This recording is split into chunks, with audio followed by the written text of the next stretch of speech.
How much does a safari cost? That's a very valid question. Let's break it down.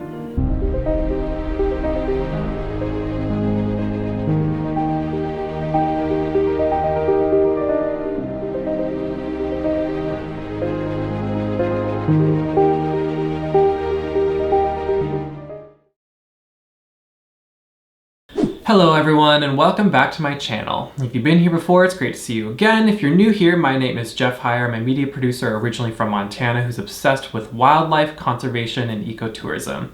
This is a common theme you'll see throughout this channel and through my work. I am passionate about experiencing places in the natural world, which is why there's a heavy emphasis on this topic here. Today I'm going to be answering the question, how much does a safari cost? If you've been following my work over the years, you know that I am passionate about going on safari, and I've been lucky enough to experience several in Eastern and Southern Africa. And today I'm going to be sharing with you how much that costs. I have noticed that a lot of people on YouTube, vloggers, content creators, they never really talk about this. They go on safari, they vlog their experiences, they're like, oh, this is so cool, check out this lion, yes, we were so close, oh my gosh. But they never really talk about how much it costs. I feel like they're kind of avoiding the question, and maybe they don't really want to reveal how much they're spending on their lavish trips. But for me, I want to be very open about how much I've budgeted for these safaris. So this video today is here to help you get a better understanding of how much you should budget for your dream safari. Let's get into it. Here's the thing, right? You can do a dirt cheap camping version of a trip, or you can do an ultra luxury, you're gonna have the red carpet rolled out in front of you, lavish filet and wine for every single meal type version. For the sake of this video, I'm gonna be talking about the in-between. A modest, comfortable trip where you kind of like have some very basic accommodations and maybe you splurge a little bit here and there. This is the version most people are gonna be interested in. So let's talk about the comfortable version. How much should you budget for a comfortable safari? I've been very lucky over the years to have experienced safaris in multiple African nations. I've done extensive safariing in Kenya, Tanzania, Uganda, and South Africa, and I hope to go on many more very soon. What I have found is that the cost of safariing in these countries is generally the same. I didn't find Tanzania, for example, to be wildly more expensive than going on a trip to Kenya or South Africa or Uganda. So you can kind of use this video as a reference point for how much you should budget for a trip in any of these countries. Granted, in places like South Africa, there's private game reserves, and going into those are kind of more exclusive access, and those are going to be wildly more expensive. But then there's also Kruger National Park where everyone's invited. And the same thing goes for Kenya and all of these places. Like, there are very exclusive experiences out there. And here I'm talking about a version that kind of has a taste of it all. Okay, let's talk numbers. So there's essentially 5 things you want to consider when you're budgeting for your safari trip. These are the 5 main costs involved when you're booking with a tour operator an all-inclusive safari. What we're going to do is we're going to talk about how much to expect each of these things will cost a day, and then we're going to total them up to give you the cost per day. Then you can apply how many days you're going to be going, and that'll give you the best estimate of what you should be budgeting for. And if you didn't already know this, most tour operators that you're going to be going on safaris through are going to have one fixed cost. You're going to pay them once and they're going to take care of everything. Accommodations, the guide, the driver, the park fees, everything. And that's why booking safaris can be very convenient. You're paying one lump sum and it's over with. Everything is dealt with, because if you're going to try to do it the other way where you're budgeting every single cost that's going to come up, it's going to become much more complicated and hard to micromanage all those details. And that's just why these tour operators exist. So if you're going to go on safari, you can plan on going with a private vehicle with you and your group. You're going to inquire a tour operator to give you a quote for where you want to go and how many days you want to spend on safari. And then they're going to send you back a big number with everything broken down. They're going to talk about how much their guide is per day, how much their vehicles cost a day, and then they're going to give you an assortment of accommodation options from basic to luxury, and you're going to handpick how much you want to spend per night. Like I said, this is a very convenient process because you pay once and everything's dealt with. You don't have to pay every single time you check out of a hotel. You don't have to pay the gas station when you're fueling up, and everything's dealt with. So what are these things you're paying for? The first thing you're paying for is the guide, or the driver that's going to be taking you on safari. This person is going to spend the entire journey with you. They're going to be taking you here, they're going to be taking you there, they're going to be there when you wake up in the morning to take you on game drive, and when you're finished with the game drive and leave the park, then you're going to go to another game park and do it all over again. They're with you on call the entire trip. So they are fully dedicated and at your service. The second thing you're going to be paying for is the vehicle. Which type of vehicle are you going to be taking? Is it going to be a 4x4 safari van, which is generally cheaper, or is it going to be a 4x4 Land Cruiser? So when you consider these two costs, you have the guide and the driver and the vehicle, we're going to come up with about $225 a day per person. I came up with this number because this has been my average expectation on a safari trip. Some more reputable guides are going to be costing a lot more. Some more high-end vehicles might be costing more as well. This is kind of a number you can use as a reference point. This includes how much the gas costs per day. This includes how much the vehicle permits to enter parks is going to cost. This is how much you're paying this driver to be at your disposal 24/7. And of course, this cost is going to fluctuate depending on how many people you have in the vehicle, because if you're going with a group of 6, you're splitting the cost of gas 6 ways as opposed to 2 people where you're going to be doing it 50-50. But to give you a first number and a reference point in your head, $225 is the cost for those 2 things. The third cost is going to be park entrance fees. To enter a place like the Masai Mara National Game Reserve or Amboseli National Park, you're going to be paying per person per day to exist in that park. For example, the Masai Mara, which is going to be on the more expensive side, is about $70 for an adult per day.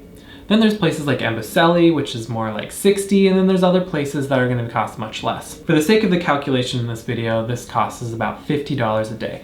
Maybe you're not on game drive every day, you're not actually in these parks. Maybe on your safari you're going to have some beach time or some time in the city for some more cultural experiences. That's how I came up with the number of $50 a day. Okay, and the fourth one is going to be a tricky one, but this is accommodations. Accommodations is really where you get to pick and choose how lavish you want to go. You can do the dirt cheap version or an ultra luxury version. I mean, for most places, you can consider very cheap accommodations or really, really posh ones. This is where you get to decide how much you want to spend per night. For this video, I'm going to say about $100 per night per person. This has become my average. There are places on safari where I spend $50 a night, and those places are very, very basic. You're often in a communal bathroom situation.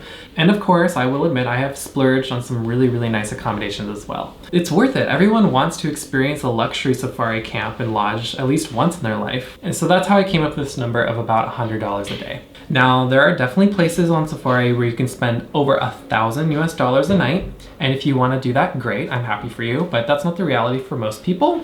So $100 is what you can expect if you want the comfortable, modest version. Okay, and the fifth and last cost is going to be tip money and souvenir money that you're going to be spending along the way. I'm going to say in this video about budgeting $25 a day. This is to cover the tip money you're going to be spending for your driver per day. And this is for all the other places where you're going to be tipping. You're going to be tipping people at the hotels you're staying at for helping you out with luggage or dining service. There is a tipping culture in a lot of places that you go on safari, so definitely budget for that. Okay, so I've given you the 5 things to budget for, and now let's add them up. We have a $225 average for the guide, driver, and vehicle per day. We're budgeting around $50 for the park entry fees. We have a $100 a night allowance for accommodations, and we have $25 for tip money per day. If we add those all up, we have $400 a day. I'm gonna be honest, I still feel like this is on the lower end, even after this is all totaled up, but it can be done. Now, let's pull out our calculators and say we're going on safari for $400 a day for 2 weeks, 14 days.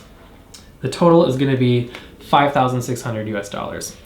I know, it adds up really quickly, and the thing is that safaring does cost a pretty penny. It's not a cheap thing to do, it's very exclusive. You're going to be having a personalized guide with you at all times, and I know that might be a hard reality to swallow right now if you were kind of estimating a little bit of a lower cost. And of course, this doesn't even include flights all the way to East Africa, wherever you're coming from. But you know what, it's actually good to know the number because you can use this as a reference point to get an idea of how much you should budget for. We don't want any surprises to come up when you're budgeting for a trip. This is about how much money you should be starting to prepare for right now in order to go on your dream safari. Okay, so if you're curious, I actually reached out to several tour operators in Kenya because I was very interested in going on an African safari in a few months. And I sent them all the same exact itinerary and they all gave me a quote back.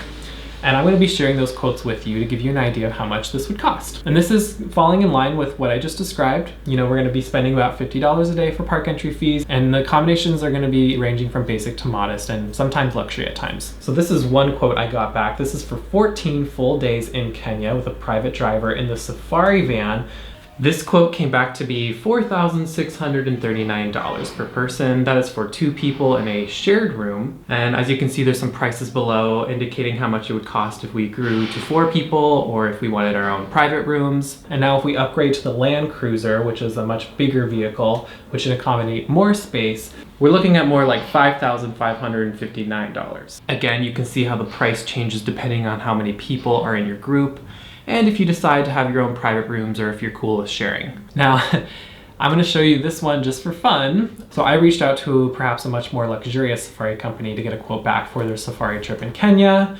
And just out of curiosity, I wanted to see how much they were going to quote me back. Okay, for essentially the same itinerary, but with a higher end company and really, really posh accommodations, I was quoted back 21,000 US dollars.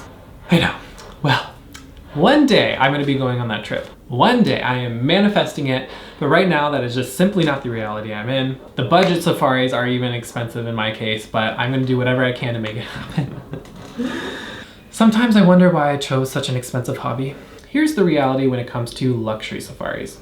I know, this part is gonna hurt if you don't want to be majorly jealous of how some people are living their lives right now. You could spend more than 100,000 US dollars on a trip per person in Kenya if you wanted to. If you wanted to be flown from one game park to the next on your own plane, it's possible. If you want your own swimming pool with the room you're staying in at whatever lodge, then you can do that too. It's crazy to think that some people are just able to go on a luxury safari trip and spend more than I'll ever earn in my entire lifetime on one trip. Yeah. You can have someone massage your feet while someone else is massaging your shoulders. You can have a full-on sushi menu if you wanted in the middle of the Masai Mara in Kenya. Anything is possible when you're rich. The thing is this isn't the reality for most people. But you know, we have to start somewhere, so I'm starting there. Okay, so revisiting the first calculation I broke down in this video, let's say you want to upgrade your accommodation from 100 US dollars to 200 US dollars. Okay, so you're going to be investing quite a bit more in your accommodations. You really care about that and you want that to be something that you invest in on your trip. So we do the same calculation and breakdown. We're jumping from $5,600 to $7,000 plus. I definitely recommend playing around with these numbers to really give you the best estimate in your case. Again, this is here to be a reference point. Let's talk about the total cost of the trip I went on last year.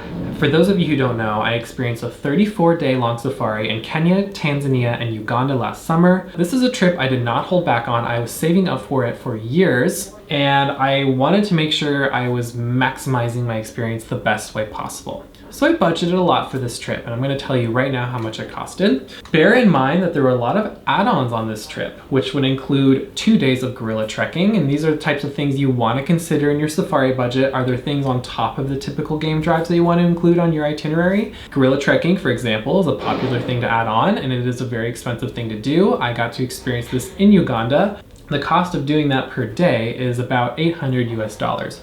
So a pretty hefty add-on. And if you want to do the same experience but in Rwanda, you can expect spending about 1,500 US dollars. And you know, throughout Kenya and South Africa, there's so many other experiences. Maybe you want to go on a biking trip, or maybe you want to do another smaller day hike. Maybe you want to do a cultural experience somewhere, or you want to buy more souvenirs. These are the kind of add-ons you want to tack on to your budget at the end. Okay, so for 34 days, this was a private trip. It was in the Land Cruiser for the majority of the trip. It was a van for the last few days when I was on my own. This includes all the tip money, and I was very generous because it was COVID times and people were really struggling, so I wanted to make sure I was as generous as I could be. This was 3 countries.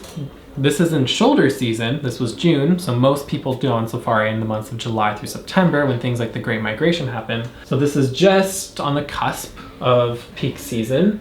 The accommodations range from basic to really luxury, and trust me, I had a taste for it all. This quote back was actually $6,255. This to me was worth every penny. Great value. Of course, this was COVID times and you can expect that number to be quite a bit more now, but still, you can go on a very, very epic trip for that same budget. So the big takeaways from this video is that you can't go on safari for less than $1,000. If you thought that, I'm sorry, you're living in an alternate reality. It just can't be done. On the flip side, you don't have to have more than $10,000 to go on your dream safari. Finding a place in between those two numbers is the sweet spot. You can get an epic, epic experience, and it's going to be worth it. It's going to be comfortable. It's going to be awesome. And there you have it. That's my brief rundown on budgeting a safari trip. I hope this video was helpful to you and that you learned something. I hope you take what I've mentioned in this video as a reference point in order to plan for your dream safari. If you have any other questions, definitely don't hesitate reaching out to me. I actually really secretly love doing this stuff. I could definitely become a full-time safari planner. I love it. Drop a comment below if you have any other questions that you want to know. And with that, that's it. Thanks so much for watching. I appreciate all of you who tuned in today. If you want to learn more about my eco experiences and places in the world where you can experience wildlife, don't forget to subscribe to this channel and also follow me on my other social media platforms for updates. Thanks so much for watching. I'm Jeff Hyer. Until next time.